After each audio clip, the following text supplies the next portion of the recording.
টাকা দিয়ে বানিয়েছিলেন ডকুমেন্ট? হ্যাঁ, টাকা দিয়ে দিলাম। কতদিন আগে বানিয়েছিলেন? কতদিন আগে ডকুমেন্টস বানিয়েছিলেন? 1 বছর আগে। আপনি বাংলাদেশি? তা তুমি বাংলাদেশ থেকে এসছো কবে? 2 মাস। আধার কার্ড করেছো? কিভাবে করলে আধার কার্ড? টাকা কত টাকা দিয়ে আধার কার্ড বানিয়েছো?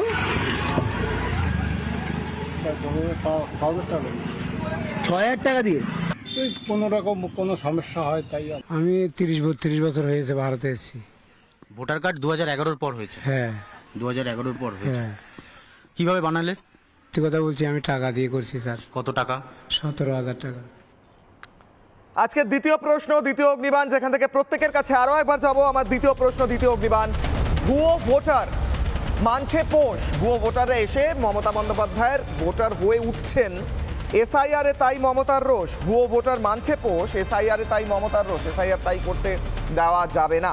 আমি আবার মণিশঙ্কর বাবুর কাছে। মণিশঙ্কর বাবু, আপনি বারবার প্রসেসের কথা বলেন, প্রসিজারের কথা বলেন। প্রসেস, প্রসিজার, এগুলো সলভ করার উপায়টা কি স্যার? এগুলো সলভ করার উপায় কি?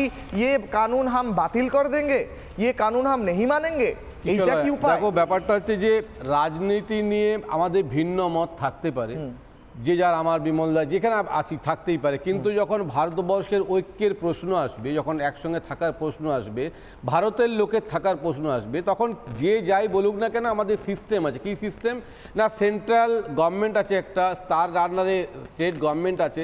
কোন কোন সেন্ট্রাল পলিসি, কোন কোনগুলো সেন্ট্রাল গভর্নমেন্ট কন্ট্রোল করে, এগুলো সব ঠিক করা আছে সংবিধান অনুযায়ী। তা আমার কথা হচ্ছে যে আমরা তো একভাবে সবাই চাই যে ভারতবর্ষের লোকই এখানে থাক, অন্য অনুপ্রবেশ যেন না ঢোকে, যারা ফেক ভোটার তাদের যেন বাদ যায়, পুশব্যাক হোক যদি তারা ঢুকে থাকে। এই নিয়ে তো কোনো দ্বিমত নেই।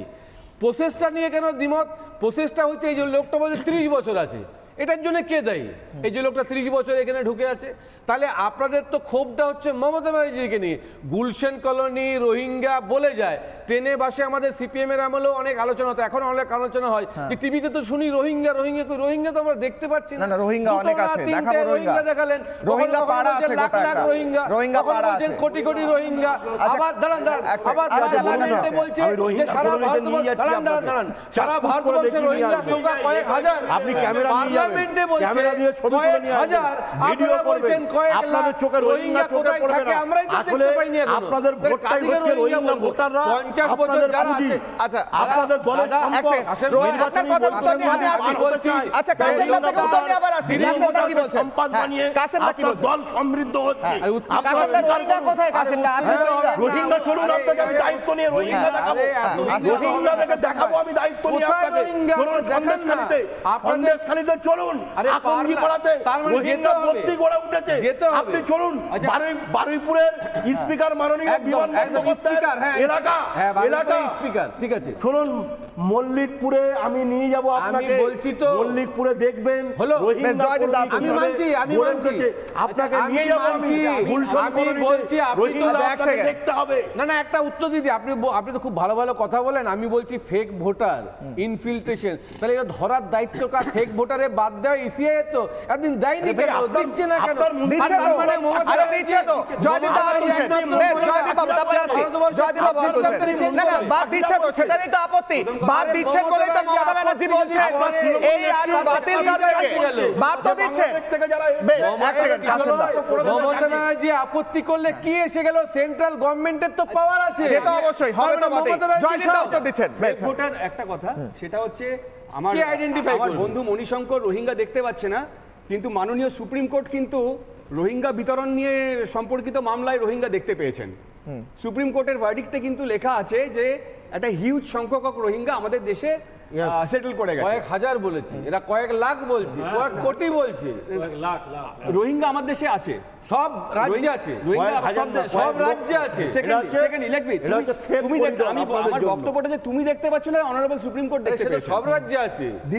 দ্বিতীয়ত মণিশঙ্কর একটি প্রশ্ন করলেন যে এতদিন এদের তাড়ানো হয়নি কেন?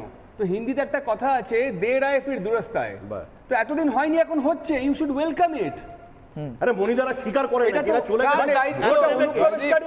আচ্ছা আমার একটা কথা, এখান থেকে আমার একটা কথা, আমি বিমলদার কাছে যাবো, এক সেকেন্ড। আমি বলছি হ্যাঁ। মমতা ব্যানার্জি যদি বলেন ভোটটা তাড়ানো যাবে না, মমতা ব্যানার্জি শেষ কথা শেষ কথা তো নয় স্যার, শেষ কথা নয়। আমি বিমলদার কাছে যাবো, কিন্তু একজন মুখ্যমন্ত্রী কেন বলবেন যে এসআইআর করতে দেবো না? বেশ, এই তৃণমূল আরে কাশেম ভাই, তৃণমূল তো একমাত্র দল নাই যে ভারতবর্ষের সবকিছু ডিটারমাইন করবে। সেন্ট্রাল গভর্নমেন্ট কেন ফেলিওর? এবার এক এক করে আমি এক সেকেন্ড মনিদা, এক সেকেন্ড জয়দীপ আবার আসছি, আমি প্রশ্ন করব। নানা ধরনের কন্টেন্ট দেখার জন্য লাইক করুন, শেয়ার করুন আমাদের ফেসবুক পেজ, সাবস্ক্রাইব করুন আমাদের ইউটিউব চ্যানেল। পাশাপাশি অন্যান্য ব্রেকিং নিউজের জন্য অবশ্যই চোখ রাখুন রিপাবলিক বাংলায়।